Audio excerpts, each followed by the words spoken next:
I think for avoidance of doubt, so the speaker knows what he's being asked to comment on, we are going to play, I think, videos of some of the utterances that have been attributed to him, and it will be a simple exercise of him confirming whether it is true that he made those comments, the context within which he made those comments, and whether he stands by them or he wishes to retract them.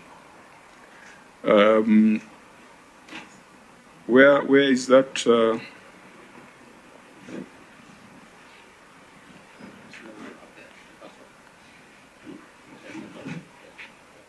long is this one? The primary oversight authority katika I'll start this. sisi kama county assembly ambayo tunafaa kuwa ni the primary oversight authority katika county government. Hatujaona kama hii county government iko na shida. Na sijui watu wanatoka Nairobi, watu wanatoka Eldoret, wengine wanatoka Roba huko mbali, wanakuja hapa alafu within 2 hours wanasema hii serikali ni serikali imekufa. Ama waliandikiwa script wakaambiwa wasome tu maneno. Mimi kama speaker ya Isiolo County Assembly, hakuna report mbaya katika executive imetufikia and leader of majority hapa. Mr. Speaker, are those utterances attributed to you? Yes, Chair, those are my utterances. Would you explain the context? Well, I think I'm here as the chair of the County Assembly Service Board, not as the Speaker of the Isiolo County Assembly. You cannot be chair if you're not the speaker. Those two roles are joined at the hip. Yes, but the other one is political, and as far as, you know, the oversight role of this committee is concerned. So you agree with those comments? You are not repentant, and you think that they were made properly? It doesn't extend to oversight, legislative, and representative role of the County Assembly.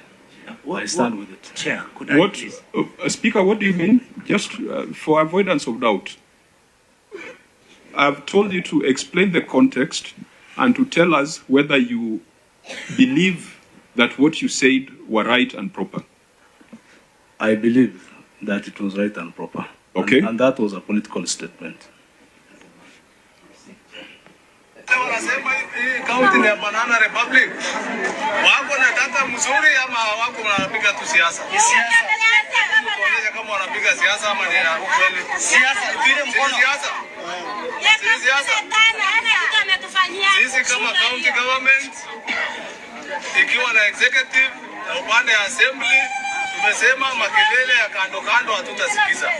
Ile maoni tutasikiza ni ya raia ya nchi, tutasikiza ile shida wako nayo na tuendelee kutimiza hizo shida. Ile shida watu wanatoa huko upande wa Eldoret, watu wanatoa upande ya Nairobi, wengine wanatoa Homa Bay, wanajaribu kutuletea hapa Isiolo, hatutakubali. Kwa hayo machache muendelee kusupport serikali. Mr. Speaker, could you tell me the problems coming from Homa Bay to Isiolo, now that you say you stand with these comments? The Chair, am I here to answer to the questions? Mr. Speaker, you either choose to answer the questions as put to you, or you exercise your right to remain silent, but we shall not entertain an exchange with the chair. You have said you stand with the remarks that you made, and in translation, you have said you are not going to accept problems from Homa Bay, from Nairobi, from Kericho. I'm the senator from Homa Bay. What kind of problems are coming from Homa Bay to Isiolo?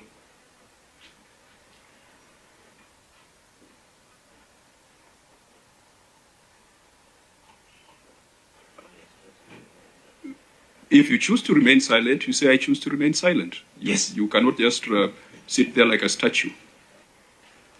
I choose to remain silent on that. Honorable members, that's the client we have in front of us. Senator Nyonka. Thank you, Chair. My honest opinion is that I find the level of impunity and the behavior of the Speaker. Speaker, when we came to Isiolo, we didn't come to talk to you because we hated you. When we came, our job, you understand, I hope, what our job is. And that job is secondary oversight, and the reality is that there is nowhere in the Constitution where it states that when a senator comes to Isiolo, his responsibility will not be part and parcel of even oversighting the county assembly. So according to me, I actually have no business sitting here and looking at you and expecting to sit here and interrogate the books of your assembly in Isiolo. So just the way you've decided that you're going to be quiet and silent and you will not respond, I will also take that position and I'll be quiet and I will not say anything and I will allow the chairman to rule. Senator Matthew. Honorable Chair, well, even from the demeanor of the Speaker, he looks like ready for war, but whatever it would be. When Governor Abdi Guyo appeared before this committee, who in my opinion had even made more disparaging comments than even the comments that have been made by the Speaker, he was honorable enough to withdraw his comments and apologize to the committee. And that way we were able to proceed. But these are two houses of legislature, the County Assembly and the Senate. If a client disparages the Senate to the extent of what we've had in those comments, and you still feel that, whether you are political or not political, you still feel that it is so difficult for you to withdraw these words and apologize to the Senate because, in my opinion, these comments are so disparaging. This very committee that you are speaking about, those very problems that are expected to come from Mohamed and Roba and the other places, they are not very far because the people who had come from Mohamed and other places are still in this committee. They are the people that you say that you want them to look at or interrogate your books of account, because, I mean, that is the law. So, Mr. Chairman, I am of this proposal. There are only two ways about this particular matter. Either the Speaker chooses to do the honorable thing of withdrawing those comments, apologizing to the Senate, we proceed and look at and interrogate the books that are before us, or we don't listen to him. That is the only way that we can be able to move. Be able to move. If I came to your county assembly, if you invited a grant to your county assembly and abuses your county assembly outside there, but then wants to sit as a gentleman and wants to answer your questions, I mean, you cannot listen to him. So, and it is not by mistake. I hear that you have dealt with the legislature in the past. You are not like maybe somebody who has been picked from the street. You are a person who knows parliamentary procedures. So, I mean, once you are cornered, you know your way. Thank you. Senator Chirake. Chair, I can see time is far spent. From the demeanor of my good speaker and my friend, he came for war. Even the way he's talking on the... Not at all. Order, Speaker. Allow the senators to make their comments.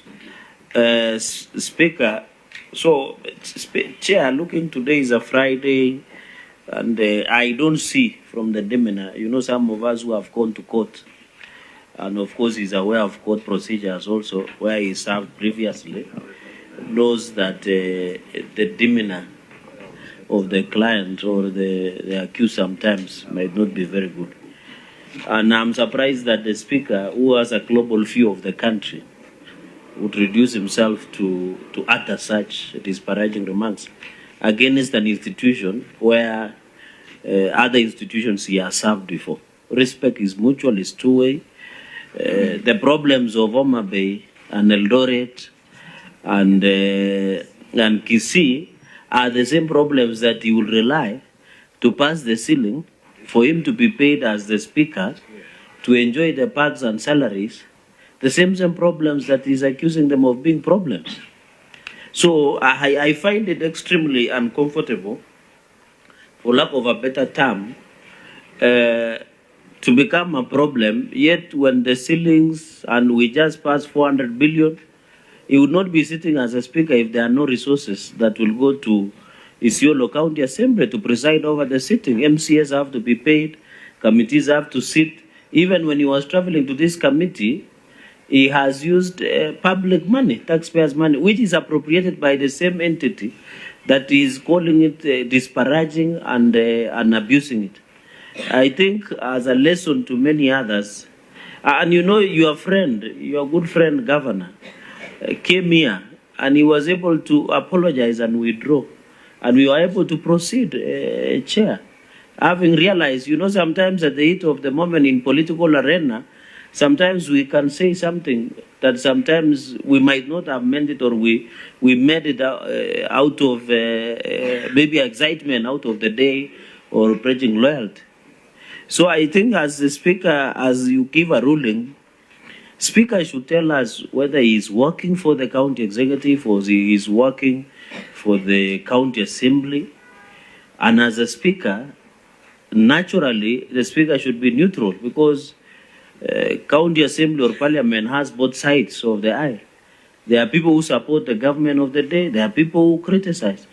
But as a Speaker, you cannot take a position to say that. I know the Speaker might have made that one for a particular audience, specifically for the governor to be happy.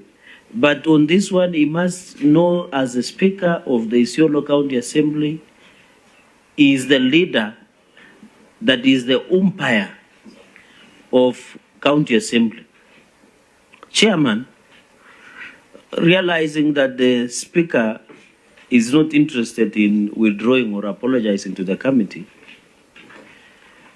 I would request that so that we proceed. You know, human beings need sometimes to reflect.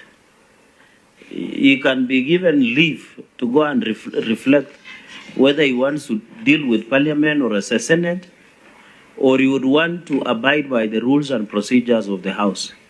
Because, Speaker, in conclusion, in any instance, your committee summon CEOs, they summon within. You can imagine if the chief officer will disparage your MCS and wants to appear before the same committee, yet he has a low opinion, or he doesn't believe that an institution of Isiolo County Assembly should be operating.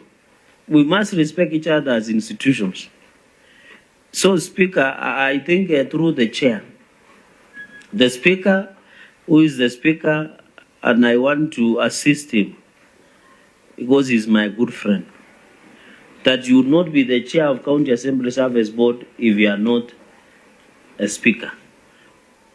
You cannot be the chair of Senate Public Accounts Committee if you are not nominated or elected by the people of Mohamed. You cannot be a member of this committee, Senator Dulo, if you are not elected by the people of Isiolo or you are nominated. So, those roles are intertwined. The president you cannot become the chief of defense forces without being the president of Kenya or commander-in-chief of the armed forces. So I think the Speaker should allow to take leave, go and reflect. I know he came from Umrah, or was it? I saw him praying sometimes back, essentially. So he should go back and reflect on what it means well for this country. I thank you. Okay, that was a lengthy submission. Any other submission before we give directives? Say Tom Tata. Honorable Speaker, you have really surprised me that you can purport to distinguish between a political statement and any other statement. And I would just like to read to you chapter 6. Article 73 and Article 75. Article 73(1), authority assigned to a state officer is a public trust to be exercised in a manner that is consistent with the purposes and objects of this Constitution, demonstrates respect for the people, brings honor to the nation and dignity to the office, promotes public confidence in the integrity of the office, and vests in the state officer the responsibility to serve the people rather than the power to rule them. And if you look at 2, the guiding selection, the guiding principle of leadership and integrity does not distinguish between political and civil service. And as the Speaker of the Assembly, are you a political body? Or are you somehow an administrative organ? 1075, it says, 1C, a state officer shall behave, whether in public and official life, in private life, or in association with other persons, in a manner that avoids demeaning the office the officer holds. So when you say that what you said was political and therefore does not matter, I don't know where in the law you find that kind of distinction. Maybe you could help me. Because I'm really surprised that when a political podium gives you some immunity from accountability. I would love to know which law you are relying on to make that very, very broad statement. Kindly.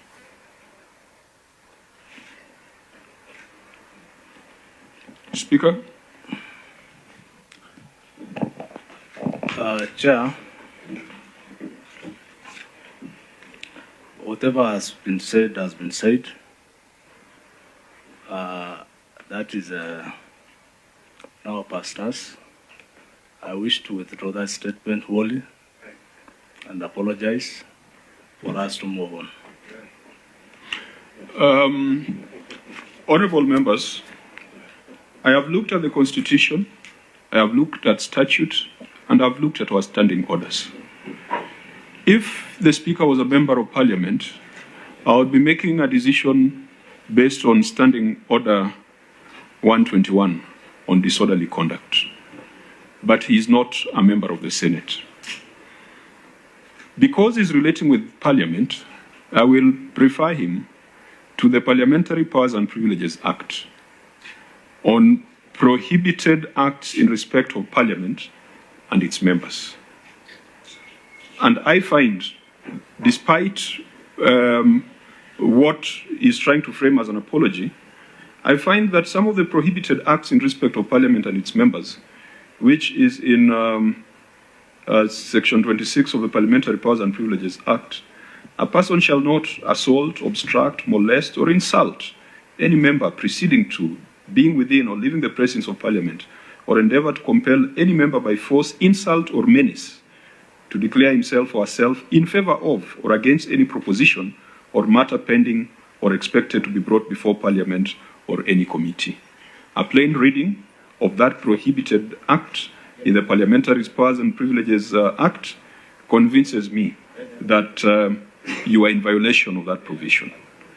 But when it comes to the Constitution of Kenya, Senator Omtata has read the right sections of the law. And it's a matter of integrity. It's a matter of Chapter 6 on responsibilities of leadership, which must demonstrate respect for the people. It is not just for the people who support you, but it's respect for the people of the Republic of Kenya. Public trust must be exercised in a manner that brings honor to the nation and the dignity to the office that you hold of Speaker, and promotes public confidence in the integrity of that office. And in your conduct as a state officer, you are expected to behave, whether in public and official life, or in private life, or in association with other persons, in a manner that avoids any conflict between personal interest and public or official duties, etc., including demeaning the office the officer holds. Honorable Senators, as I said, if the Speaker was a member of the Senate, I would have applied Standing Order 121. What is coming out as an apology, my colleagues have talked of demeanor and body language. We do not take apologies for their sake. This committee will only take an apology and a retraction that is in writing. I will therefore modify the provisions of Standing Order 121 and direct that the Speaker vacates the presence of Senate and the presence of Parliament until and when he shall tender a written retraction and apology to the Senate. We shall also submit to the whole House a motion conveying this decision, where we'll be calling on the House to ensure that the Speaker does not appear before any other committee or any other service of the Senate until and when that retraction and apology is tendered in writing. I therefore instruct the Sergeant-at-Arms to make sure that the Speaker is led out of Parliament, and this meeting will not proceed until the Sergeant-at-Arms have reported that the Speaker is outside the presence of Parliament. Go for prayers. We shall wait until there is that confirmation and presence of Parliament are very clearly defined. It's not just this room.